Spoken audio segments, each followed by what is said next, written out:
இயேசுவுக்கே புகழ். இயேசுவில் பிரியமானவர்களே, இன்று நம் ஆண்டவர் லூக்கா 8ஆம் அதிகாரம் 48ஆம் வசனத்தினூடாக இவ்வாறு நம்மோடு பேசுகின்றார். மகளே, உனது நம்பிக்கை உன்னை நலமாக்கியது, அமைதியுடன் போ என்றார். ஆம் பிரியமானவர்களே, இரக்கம் மிகுந்த ஆண்டவர் இன்று ஒவ்வொருவரையும் பார்த்து ஆறுதலான வார்த்தையை சொல்லி நம்மை தேற்றுகின்றார். அன்று 12 ஆண்டுகளாய் இரத்தப்போக்கினால் வருந்திய பெண் இயேசுவின் ஆடையை தொட்டாலே நலமடைவேன் என்று தன்னுள் இருந்த நம்பிக்கையால் ஆண்டவரின் ஆடையை தொட்டால் நலம் பெற்றாள். அவளுடைய அந்த நம்பிக்கை மட்டுமே அவளை நலமாக்கியது.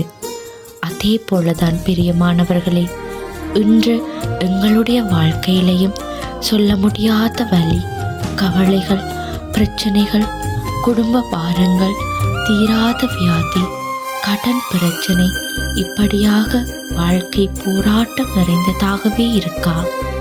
எங்க போறது, என்ன செய்யறது என்று தெரியாம குழம்பி தவிக்கிறீங்களா? கவலைப்படாதீங்க பிரியமானவர்களே, ஆண்டவர் மீது நம்பிக்கை வைங்க. மனிதர்களை நம்பாதீங்க. அவங்க உள்ள ஒன்றும் வெளிய ஒன்றுமாக பேசுவாங்க. ஆண்டவர் உங்களுக்காக இதையும் செய்ய வல்லவராயிருக்கிறார்.